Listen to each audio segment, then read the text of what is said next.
guys, here we are joined with Aaron Locke out of Charleston, Illinois, originally from Altamont, Illinois, but now in Charleston, Illinois. And he is the principal at the high school there in Charleston. And I've gotten to know Aaron fairly well since we started going to the CrossFit gym. He was a member there, and then my wife and I started going there, and that's where I met him. And one thing that really drew me to Aaron was this guy has got a motor that goes about 100 miles an hour 100% of the time, and his drive is just incredible. And I was really just drawn to that when I first really started talking to him. Like, dude, I told my wife, I like this guy. I like him a lot.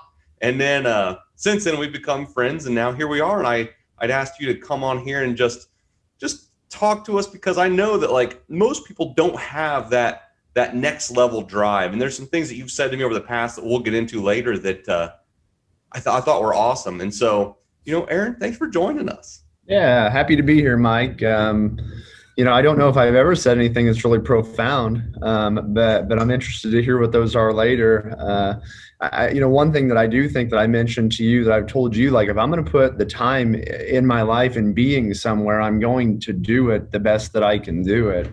And taking an hour of my day to go to CrossFit, I could go in there and I could do a half-hearted effort. But again, what I'm not going to get back at the end of that day is the 60 minutes that I spent there. So if I'm going to be there for 60 minutes, I might as well make the most of it. Dude, that's so true, because how many people go to a regular gym or just go do any sort of activity, but they're just going half-hearted, or they're not going all out. But yet some people don't even want that. They don't want to go all out. But like you said, if I'm going to go spend 60 minutes of my time doing something, like I want to leave there feeling like, dude, I accomplished something today. And don't get me wrong, there's going to be times where we're just like, don't have it today. And I think that's fine. But 90% of the time, like when I go there, I want to feel like I'm going to throw up, or I want to feel like whenever I get home, like, whew, dude, I worked hard today. Yeah. And when I first started going, Mike, I did throw up. I did too. That's the thing. And the cool thing to me about CrossFit is I'm way more fit now than what I was 4 years ago, but I'm also 4 years older now, in my mid 30s, which is a really cool place to be in my life. But it's still very difficult, and it's all relative. So I could be the most sedentary person, go in there and get an appropriate workout, or I could be someone that is an elite level athlete that could still also get an appropriate workout doing the exact same workout, just with varying degrees of, scaling and specificity. So it's pretty cool.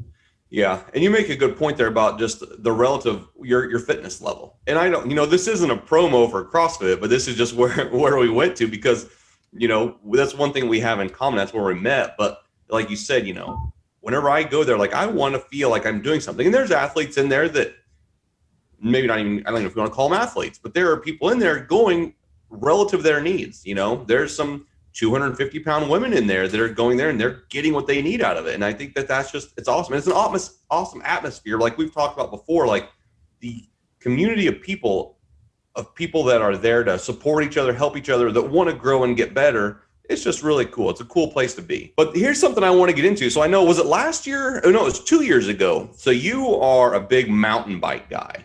Yeah. And you got into this Illinois, well, I don't even know what it was called. I know that you got first place, and I was like, I want to ask him about that. What was it called? It's the Illinois Championship Mountain Bike Series, and it's through PAMBA, which is the Peoria Area Mountain Bike Association. And I believe that there's like 7 to 8 races around Illinois. Most of them are up in the Peoria area. The one that we were in last weekend was up in the Quad Cities, and the one 2 weekends from now will be in the same place. Just at a different trail system. And it's just kind of cool. When you think of Illinois, you don't think of mountains, but really mountain biking doesn't have to involve mountains. I mean, it's just appropriate trails, and it's more like cross country riding and racing. But when I moved to Charleston, over almost 5 years ago now, I remember going to bike and hike, and I had a bike that was like kind of a BMX bike, kind of a mountain bike, and it wasn't really appropriate for the trails. And I grew up delivering papers on a paper route. So I'd spent a ton of time on a bike. So like from 3rd grade to 7th grade, I had a paper route, and I always enjoyed riding a bike, had a motorcycle for a little bit. So I had some of those prerequisite skills as far as just handling a bike. But I can remember flat out telling Brendan at Bike and Hike when I bought my first bike, I just want something to ride trails. I'm never going to race. Thinking about like what type of bike I need, right? Uh, Yeah. because I can remember going out with people on that bike that was kind of inappropriate and just like dying, even though I was fairly fit, like Yeah. trying to keep up with a group of people who didn't look like they were giving much effort, right? Um, and then fast forward to where we are now. I mean, my family and I are going to be going out this weekend to a trail system, and I'll probably spend 4 hours on the bike tomorrow Dude, that's training. awesome. So, So so there is a huge difference in bikes, isn't there? there really is. I mean, it's the man, not the machine. But if the man has the wrong machine, it could be really, really difficult. I mean, Oh, I like the bike that. that I ride now is 22 pounds, 22 and a half pounds. And it's a full suspension carbon fiber mountain bike. And, if you're a bike nerd, like it has everything that I need to go fast. And not to say that you can't have a great workout or even be successful on a lesser bike.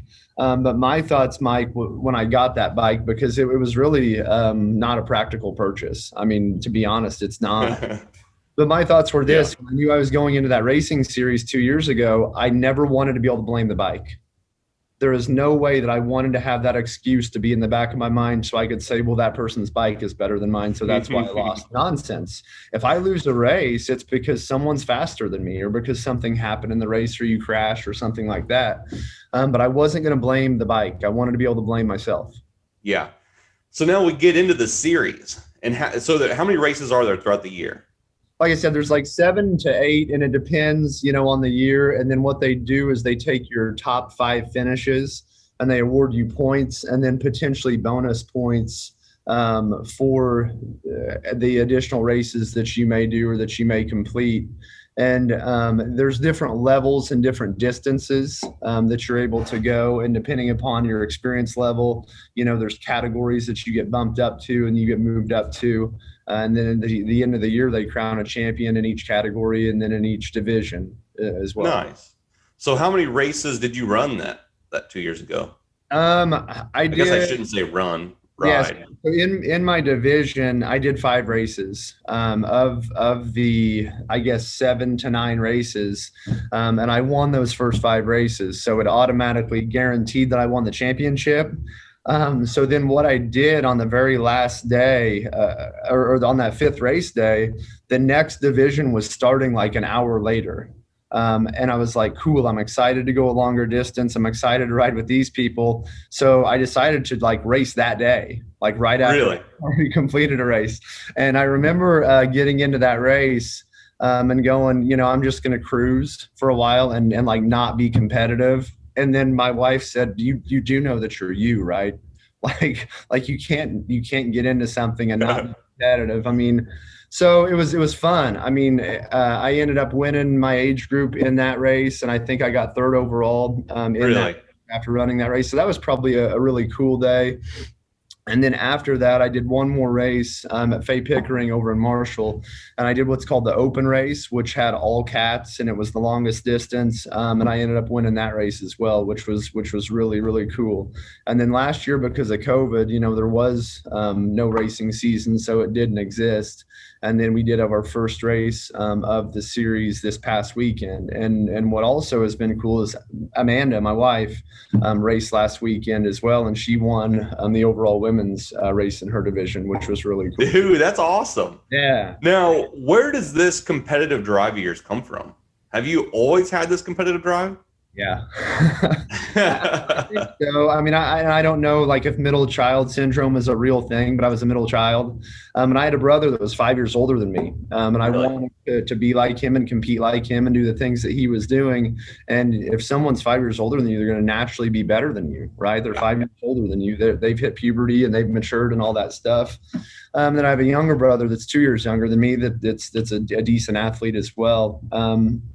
So just growing up, that's where we're at. I mean, my mom is a fairly competitive person. Like if we're playing board games at our house, we take them seriously. You know what I mean? Like no one Yeah. cheats, no cheat, or we're not going to play. Yeah. Right? So that was just kind of how I grew up, and then got into sports and got into athletics, and was a 3 or 4 sport athlete in high school, and just always enjoyed it. That's awesome. That's really cool. So you only competed in those 5 races and you won all 5 of them. Like, and I don't know anything about mountain bike racing. However, I bought a mountain bike last year. I ended up giving it away, but and I think too that we are very fortunate where we're living in Central Illinois because Charleston area has got some really nice things now, and it sounds like they're doing a lot more things. But we went and ran those trails before, just within the last couple months, and I tell you what, I can't imagine flying down a bicycle, mountain bike, on those trails. Like, I bet, what drew you to mountain bike? Was it the adrenaline rush that you get, or is it just fun? What is it? Yeah, I mean, maybe. Like I said, I'd always been interested in bikes, just growing up, having the paper route and doing a little bit of that. And then I just thought it was cool. Like, I thought the idea of riding a mountain bike was cool. And again, when I initially got into it, it was not from a competitive thing. It was just something else to do to be active. Yeah. And then the racing aspect has really changed my mindset in terms of my approach to mountain biking. And I'll be honest with you, by the end of that first fall, that 2019 racing season, it was tough to not view it as a job. Really? You know what I mean? Just because you would put so much time in and so many hours in, and to get, and I think I talked to you about my weight and kind of what that was and what my goals were and tracking all my macros and all of that stuff. Like, if I'm going to do something, I think like you indicated at the onset of the video, like I'm going to do it, right? I'm going to do it. And probably for me, my biggest struggle is not being able to perform at the highest level, knowing that I could previously. So 2020 was tough for me. Yeah. Just knowing that I wasn't as competitive as what I would have been the year before, just because there was nothing. I didn't have the goal. I didn't have that tangible thing because they canceled all the races, those things. So there was nothing to keep me accountable outside of myself. And I didn't do an awesome job. I didn't fall into this abyss of, a sedentary life. I still stayed active, but relative to where I was in 2019, I was a shell of who I was. So. Yeah. So now as you're rolling into, so how'd you do on that first race? How'd you do? I did well. I mean, I won my age division, and I got second overall in the race. And there was like 55 people in the race. So it was a big field. Yeah. That was my next question. Like, how many people, when you get first place in 2019, how many people are in those things? It depends. So the larger venues that year were probably in the 30s. There may have been some that jumped up to 40, and then the smaller venues would have been in like the 20s. I don't think there was anything in the teens. The first couple races of the year are probably the biggest fields, just because it's up in the Quad Cities, and those races are part of both the Illinois and the Iowa series. So the kid that beat me is 17 years old. No kidding. Yeah, and he was a machine. And what was funny, and I'll just share with you, like I got out and I led the race. I was leading the race, and there was this other guy in his mid-30s that was behind me, and he's like, "Hey, there's a lady coming up behind us really fast." And I'm like, "Holy cow." The women get to go 2 minutes after the men go. So if this lady has made it through the entire field of competition and she started 2 minutes behind, she must be like a pro. Like, yeah, insane. And we're about to get past. And then like he got closer, and the dude's like, no, it's just a guy with long hair. All right. I mean, because it could happen. If Kate Courtney's out there on the trail, yeah, she probably get a 5-minute deficit and maybe come past us all, right? She was the national champion. But this ended up being a young kid, and I talked to him after the race, and he was 17, and dude, that kid's got a bright future. Dude, that's awesome. Yeah, so it was like, is competitive mountain biking, that's like a real thing, huh? Like, yeah. And I sounded kind of dumb asking that question, but like, I've never got into mountain biking. Like, I didn't know that it went beyond like Illinois' mountain biking races. Yeah, and honestly, Mike, we're Indiana's way more active in mountain biking than we are. Really? They've got a NICA, youth mountain biking, National Interscholastic Cycling Association established, where they have high school racing teams and racing leagues. Okay. And I think one thing that I want to definitely get out there on this call is Amanda and I and Brendan up at Bike and Hike have started a youth mountain biking team. So we do now have a youth mountain biking team here in Charleston. And if you're interested in that, I'll add you. Just ask to join on our Lakeview Trails mountain bike. So Lakeview Trails mountain bike. Yep. Dude, that's awesome. Good for you guys. It's Lake Charleston Mountain Bike Team is what you need to type in on Facebook. So Lake Charleston Mountain Bike Team. And I can even send you the link, Mike, and you can even maybe put it in the description or whatever. Yep. But we've had anywhere from like in total in the last, because we've been doing it now for 4 weeks, like 15 to 20 elementary students, second through sixth grade, show up. Dude, that's awesome. Yeah, and not all at once, but I mean, the biggest number we've had is like 15. And then we've got probably, I want to say like 9 middle school, high school kids that have been coming. And then, it's just been really cool. And we've had a really, really great, support so far from even some local businesses and things like that, just to get that going and established. And Amanda and I went to Indiana and got our NICA coaching certification. So Really? we actually have the ability to take our kids and have them race in the Indiana series if that's something that they want to do. That's cool. And now with this mountain biking team for these kids, like is it something that in Illinois there will be races at some point? Like, is that kind of the plan? That's the goal. And right now, even our kids can race in the races that we're in, just in the junior division. So like my son Barrett, for example, is 8, and he raced in the 14 and under division this past weekend, and he got 4th place. And then Lydia, who just turned 11, raced in the 14 and under girls, and she got 3rd. So she got a podium, which was really cool. So they can race in those races. So that is out there for them. The Indiana has a Dino series that they can race in. And then for them to do the high school races in Illinois, we would have to get an actual NICA league established. And I know what it takes to get there. And I mean, it's going to take some money and it's going to take some time, but eventually that would be a great thing to have. That's cool. When you say it takes money, like what kind of amount of money does it take?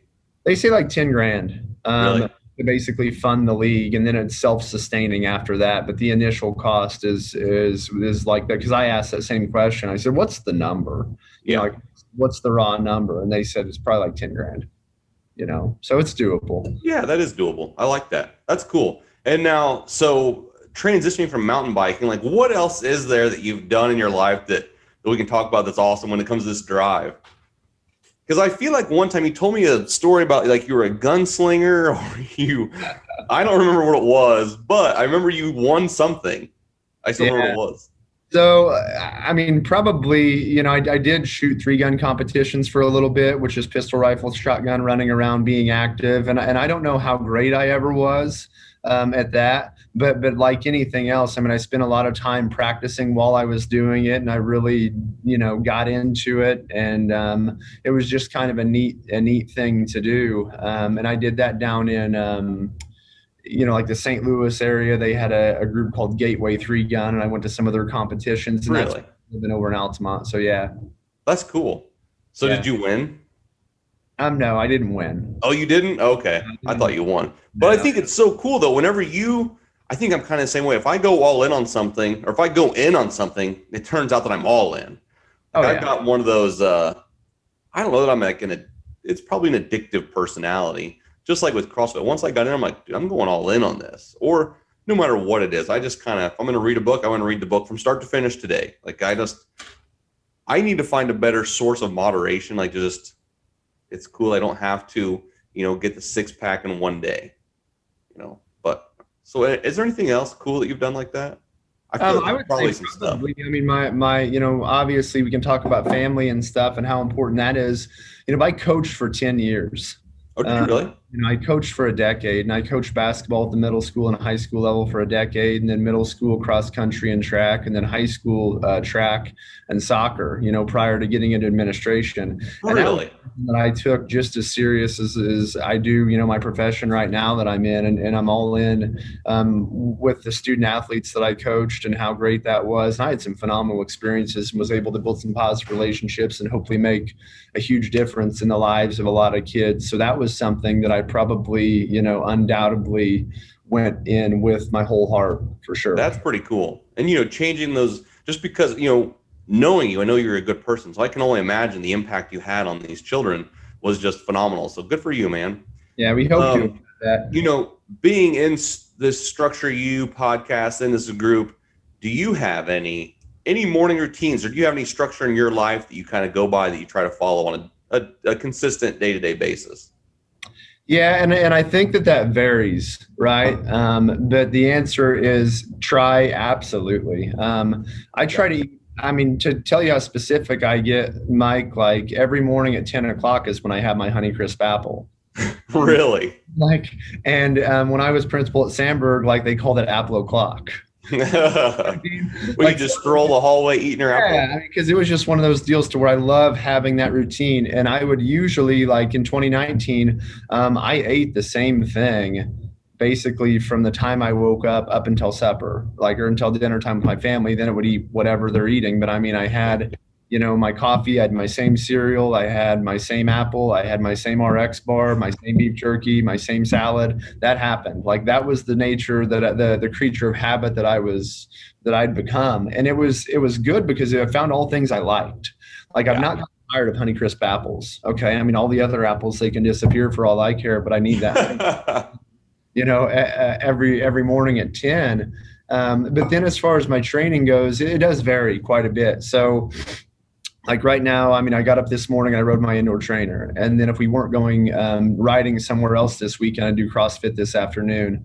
And I think I've gotten smarter in my training and knowing how to listen to my body and to know what that feels like. And I've listened to enough people that have told me, hey, recovery rides matter, and those long rides, those zone 1, zone 2 rides matter. And I need to, I would say for me, the off season is where I need better structure, because once the season starts, like, I know a race is there. It's going to keep me accountable. I'm going to keep my training. I'm going to do all those things.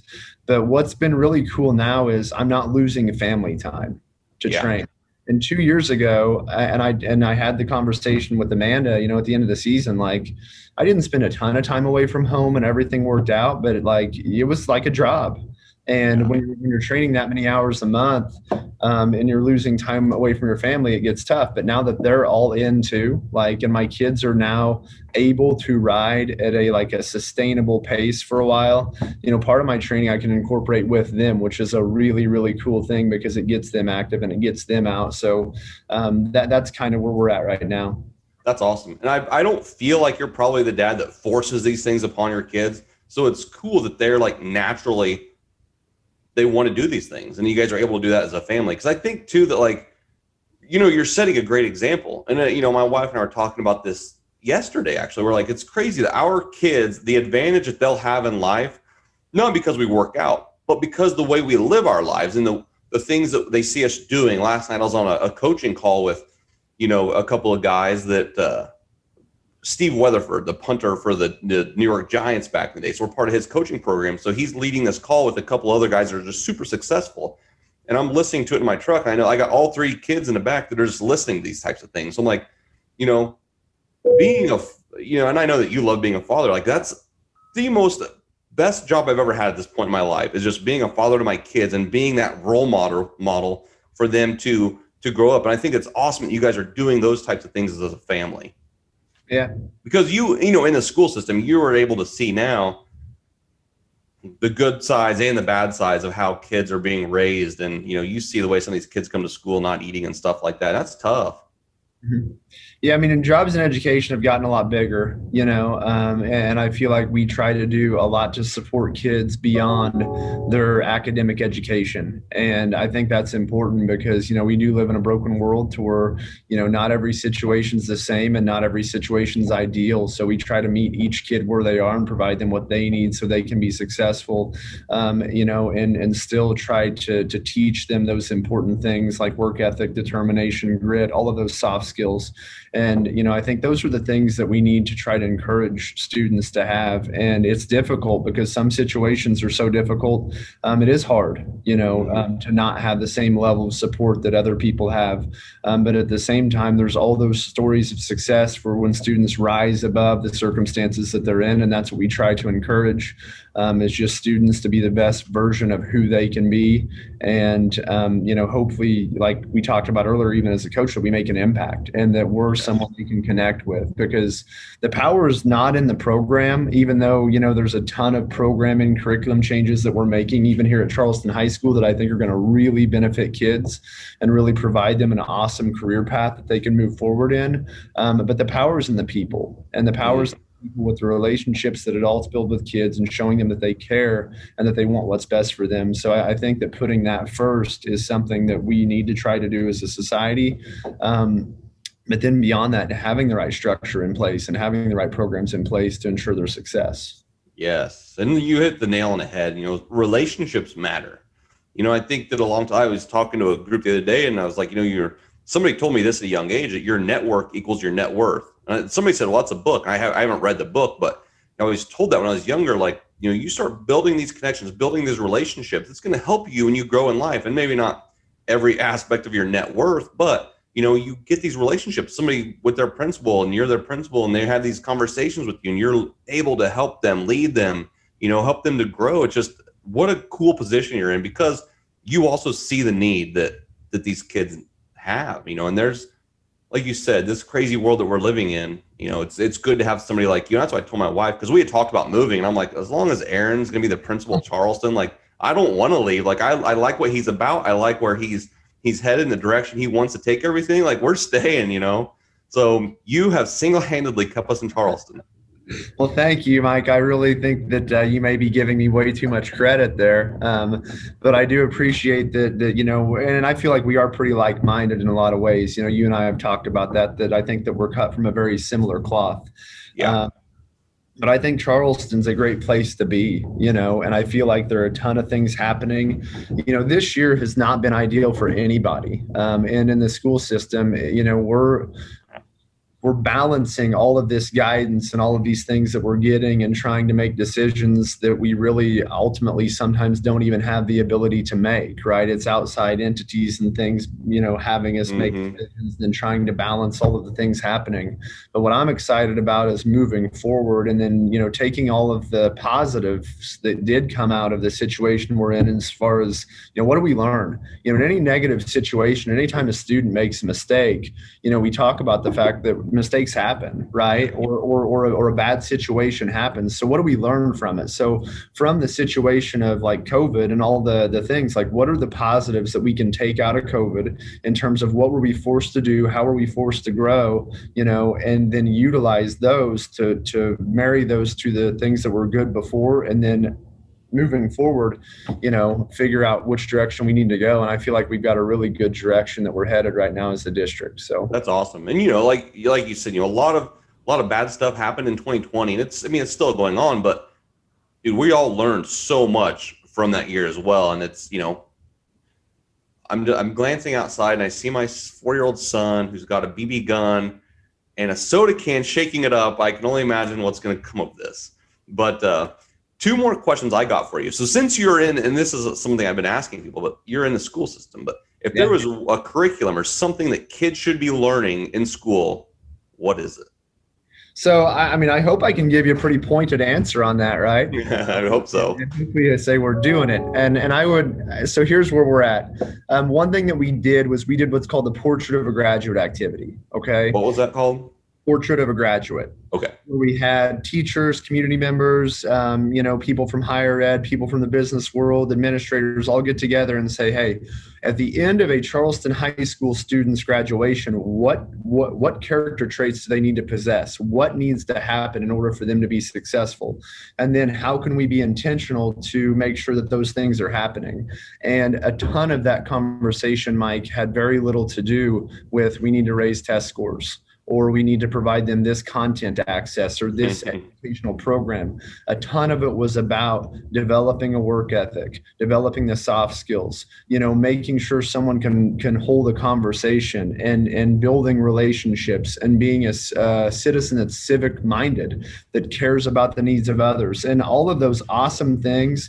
And then trying to figure out, okay, we know that that's the case. Now, how do we intentionally get there? And then also we talked about employability and career paths and having students be focused and driven and knowing that, hey, this is where I'm going to go. So one thing that, not what should we do, but here's what we are doing at Charleston High School. Yes, sir. Let's hear it. Okay. And I could spend an entire hour talking about this topic, and I'm actually going to do a presentation at the next board meeting with an entire PowerPoint and all of that stuff. So I'm excited about that. But we are looking at having students identify interests and then basing what their schedule can potentially look like on the interests that they have. And we're adding a significant number of elective courses to our course offerings even next fall. Really? And those things are going to include things like media marketing and media broadcasting. So we're adding a journalism and TV production class that didn't exist before. Because if you looked at our old curriculum guide, we were spending like 90% of our journalism time on print media and about 10% on digital media. So what we've done is we've now kind of flipped that because it's 2021. There's still a huge place for print media. It's still super important, but we need to also have students be able to pursue things in those areas. So we've identified multiple career pathways, and that's just one example through industrial arts, career and technical education, students that need to be doing hands-on things and giving them an opportunity to go down a pathway to not just make them college ready, but also make them career ready. You know, we want to do a needs assessment within our community to figure out what jobs are out there in Charleston and how can we keep kids in our community, and then how can we fulfill some of those needs within our community by making sure that our students are ready when they graduate. So we've got all these pathways. I'm not going to get too deep into the weeds, but we've done so much work in the last few months to make sure that all of these things are happening, that I think it's really going to be something that Charleston can be known for, because I think that, again, Mike, we're going to do it the best. Okay.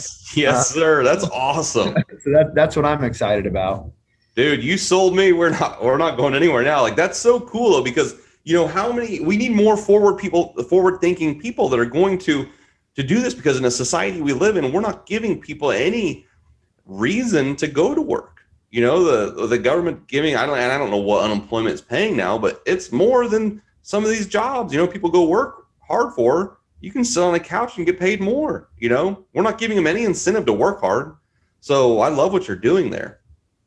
Now, how about book recommendations? If you could recommend one book to somebody, what would it be?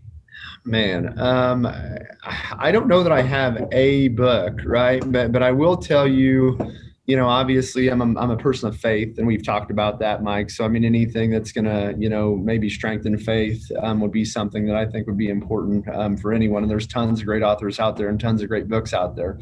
I mean, but beyond that, you know, I think Dave Ramsey has got a really, really strong handle on finances. And one of the things in households that causes issues can often be financially related. So getting on the same page, you know, with your spouse. And for me, that was probably a book that's had about as much impact as any other book. So that's awesome. Total Money Makeover, Dave Ramsey, is probably a good book that I read probably a decade ago. You really can't go wrong with that book. That's like a softball, right? Like that's an underhand toss, and you better hit that one. So yeah. Well, I thought whenever you said faith-based, I thought you were going to go to the Bible, and I'm like, well, that's definitely a softball, because I mean that's an easy one, right? Like, I mean, that's the answer too. So yeah. You know, so my wife last couple of years ago, she was getting into this kind of the new age religion. You know, the universe has all the answers and stuff like that, and then she really dove deep into her faith, and she's like, Mike, I have been so wrong. The Bible has every answer that I need. Like, it's the only book we really need. If I want personal development, health, wealth, all that stuff, it's got everything in there. I'm like, thank you. Thanks for coming around to the good side. But that's awesome. Aaron, I appreciate you taking the time to talk with us. And I will, I'm going to put a link in there for the mountain biking, the Facebook page. And dude, I just appreciate everything. And I appreciate you. I appreciate you having me on, Mike. And I definitely, you know, value the friendship that you and I have. And I think it's fun because, you know, we challenge each other a little bit from time to time and push each other. But also, like I said, I feel like we're cut from that very similar cloth. So I appreciate you giving me the time today. Awesome. Brother, have a good weekend and good luck in your racing season. All right, man. Thank you. Take care. You, dude. Bye.